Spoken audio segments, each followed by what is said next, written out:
Most people, when you're looking for information, where do we go? The internet, of course. But is that advice or is that information always in your best interest? Today, find out, because we're going to talk about the worst advice online. Welcome to the show, folks. Show's called Your Money or Wealth. Joe Anderson here. I'm a certified financial planner with Big Al, sitting right over there. Hello, Alan. Hello. I can't wait for this one. This is kind of a new topic for us. Yeah, well, people go online all the time. Right. And they're looking for really good information. Is it the best information? Is it good? Is it bad? That's today's financial focus. 57% of Americans regretted the financial decision that they made online. I got to retire. I go online. Tax saving strategies. What's the best investment? Going online might be a decent start, but there's a lot of other steps that you want to take. Let's bring in the big man to break things down.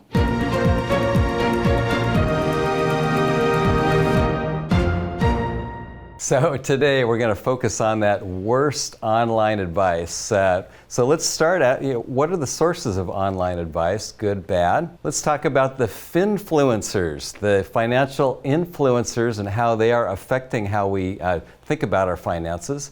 And then finally, let's figure out how to defend ourselves or watch out for things that can happen that aren't necessarily, Joe, in our best interest. Alan, aren't you a Finfluencer?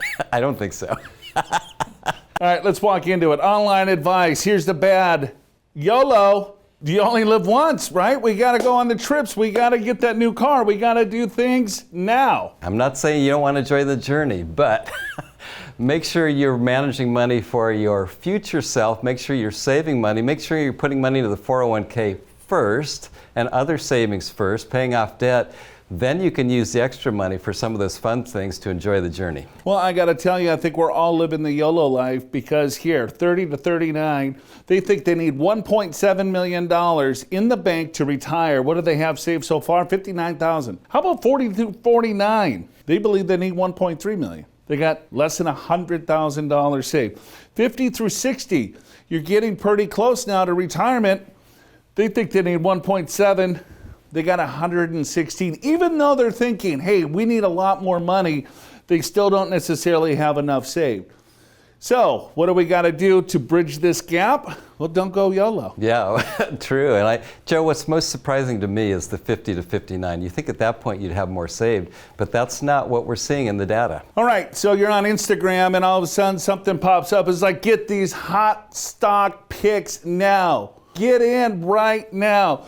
That's exciting. A lot of us kind of fall for this. At least it's interesting to maybe look at. Typically, Joe, by the time you read this in a publication or online, it's probably already too late, right? In other words, if you know it, so does everybody else, and that stock price is probably higher. A better way to do it is a globally diversified portfolio. Instead of picking one or two or three or four stocks, pick a globally diversified portfolio, because if one or two stocks go bad, you still have a good portfolio. But this is the best investment you can possibly make, is one individual stock. Yeah, so that's concentration. Now, I will say, but it's the worst individual pick that you can make. If you picked Apple stock in the 80s, you would have done rather well. But picking that right company is very difficult in the thousands of companies available. Yeah, you got to think about it too. If you're looking at it from a publication perspective, they're probably going to tell you what rate of return that it's already achieved.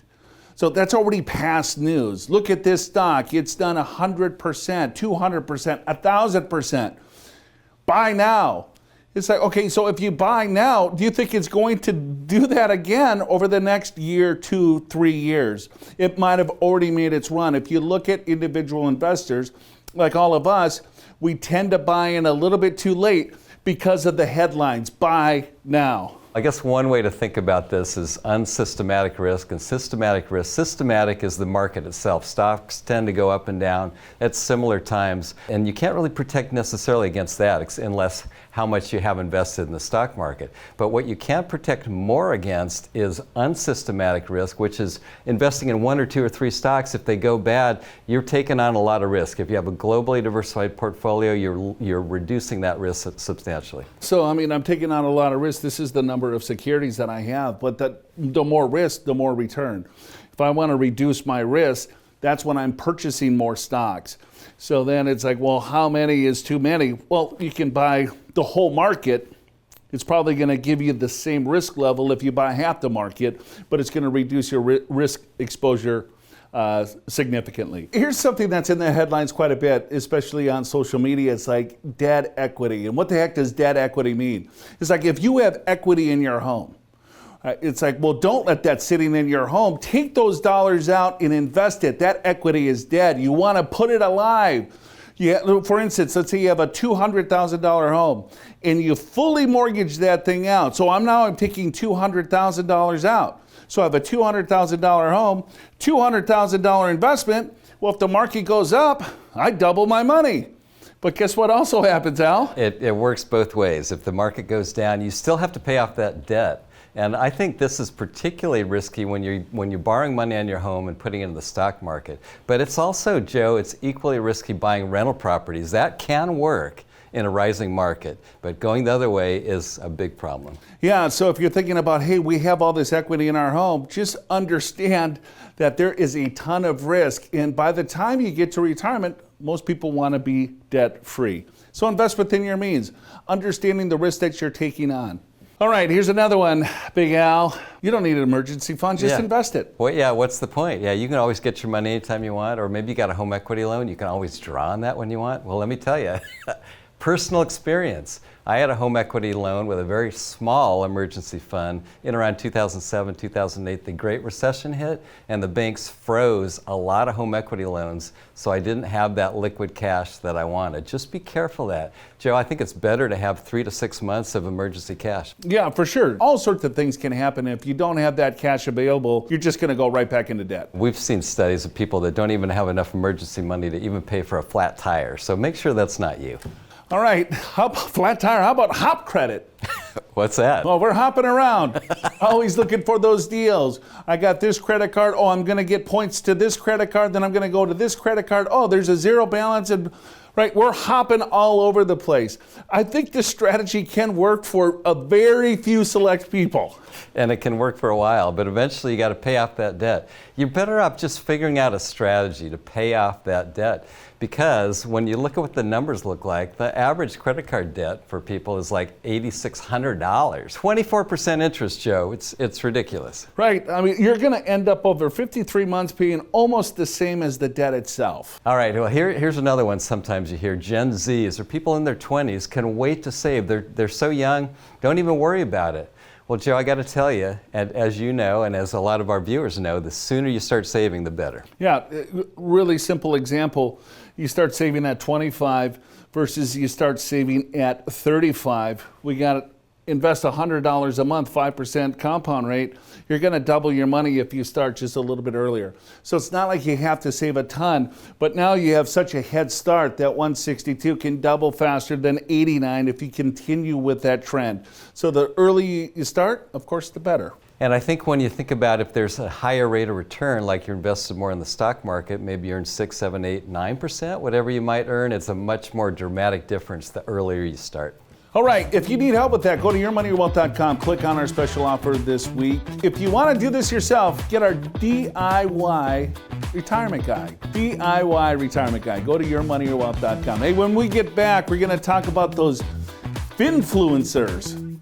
Finfluencers. That's a mouthful. That is a mouthful. Stay tuned. We'll be right back. Hey folks, welcome back. Show's called Your Money, Your Wealth. Joe Anderson, Big Al Clopine. We're hanging out here. We're talking the worst online advice.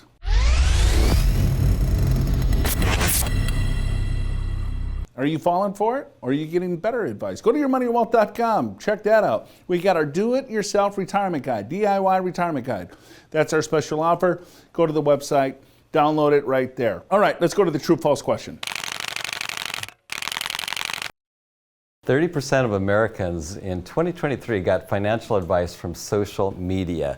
True or false? Joe, that seems like a true statement. 30%.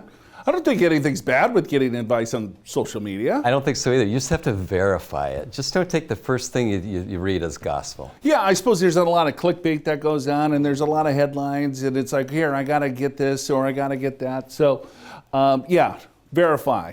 So let's talk about Finfluencers. So the people that you're seeing online, the people you're following, the people you want to follow. Why? Because they're great communicators. They're good looking. You know them. They're actors, actresses, sports figures. You just have to be careful. You have to take any information they tell you and verify it. Yeah, I think that's the halo effect, right? So it's like, wow, I really like and respect this individual, but they might have zero expertise in what you're trying to purchase or what you're looking to accomplish. Dubious advice, Al. Well, that's a big one, right? So you hear someone, it sounds really good. They spent all this time marketing. You keep clicking different things. Oh, this is great. I'm going to make a lot of money. Just be careful.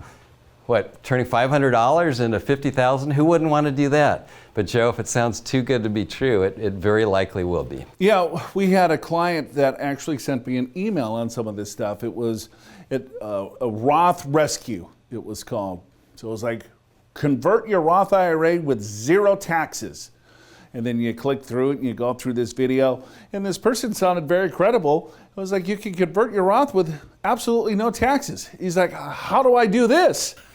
I was like, you can't. Yeah, it's impossible. It's impossible. You just can't do it. But if you're not in the business or if you don't understand tax law, it's like, well, why wouldn't I rather convert? You're paying taxes on your conversion? I'd much rather not. It sounds better. And Joe, another one is taxes. I mean, there are websites out there that say you do not have to pay income taxes. It's voluntary. It's not part of the Constitution. And you know what? People try that, Joe, and it doesn't work out well for them. They end up in jail. All right, sense of urgency, act now.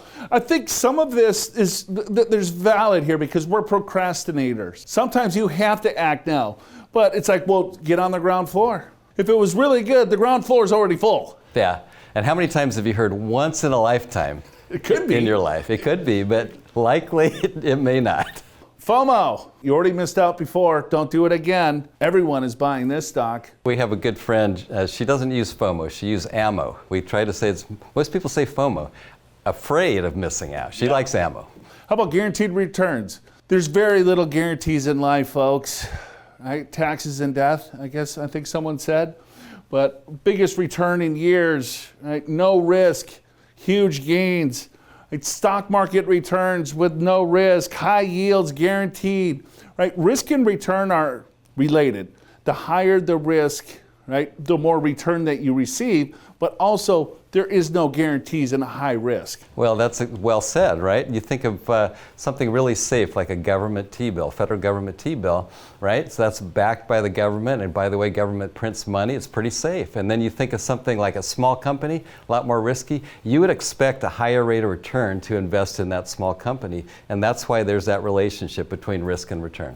All right, if you want help, go to our website, yourmoneyyourwealth.com, and click on our special offer, a DIY retirement guide. Right, if you want to do it yourself, go to yourmoneyyourwealth.com, click on that special offer. When we get back, we're going to defend ourselves from maybe some dubious advice. Don't go anywhere. Hey, welcome back, folks. Joe Anderson, Big Al. We're talking about the worst online advice.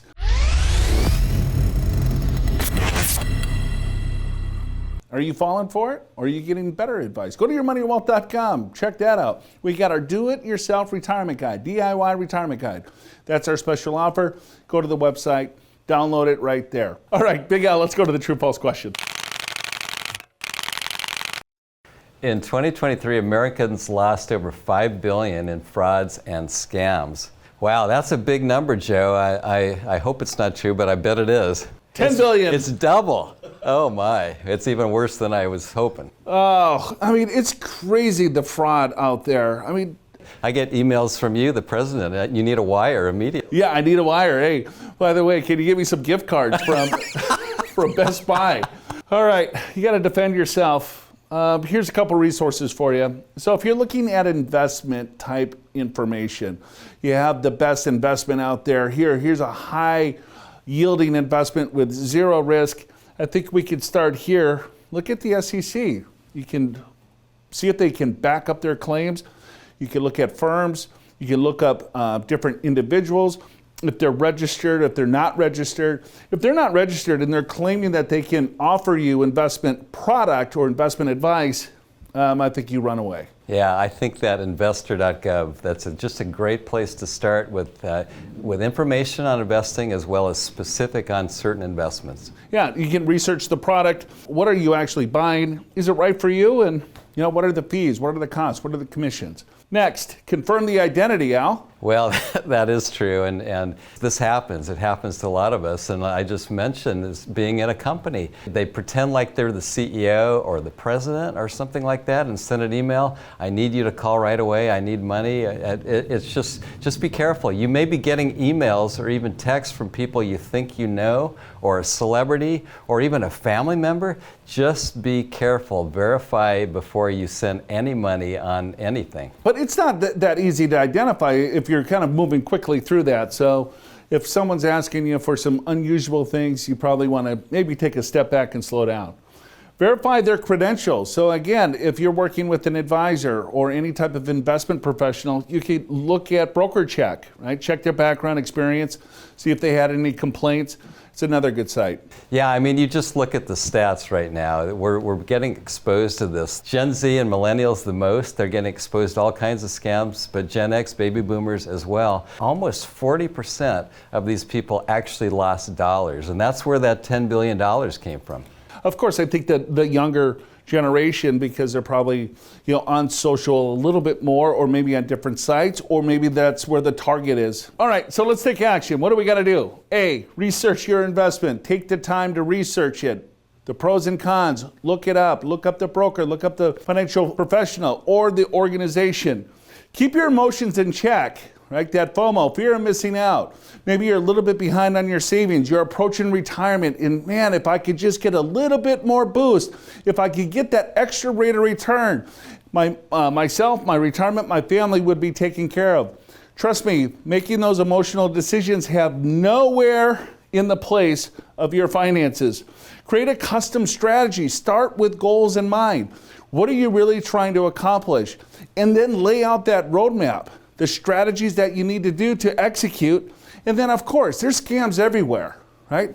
You just got to be aware. If it's too good to be true, in most cases, it probably is. Yeah, Joe, I think a lot of scams, they're pretty well disguised. Like, for example, you get a text from what seems like your credit card company. You know what, you need to verify your information.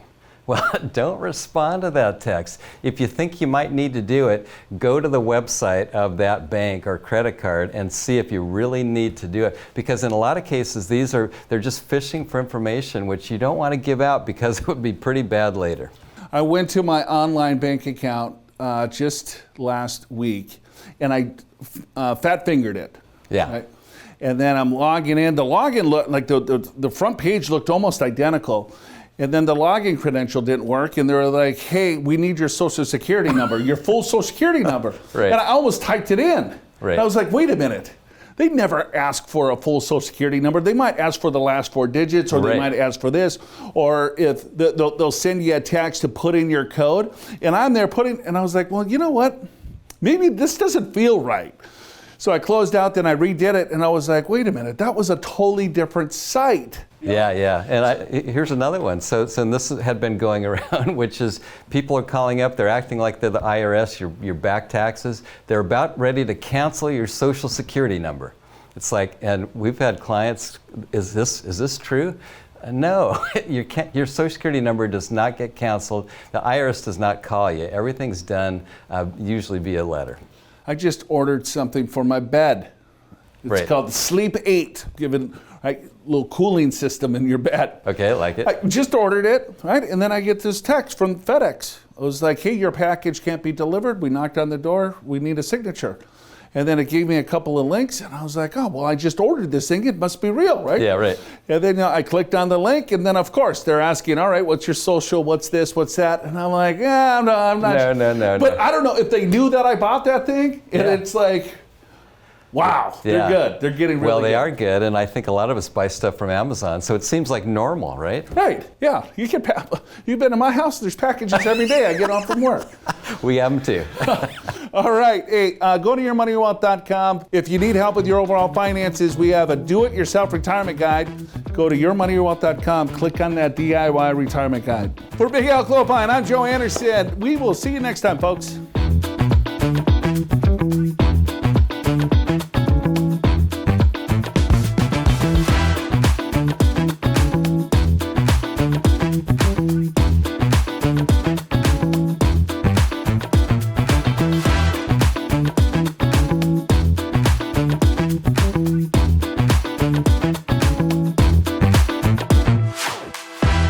Get enough Joe and Big Al? Follow us on the Your Money, Your Wealth podcast in your favorite podcast app and on YouTube.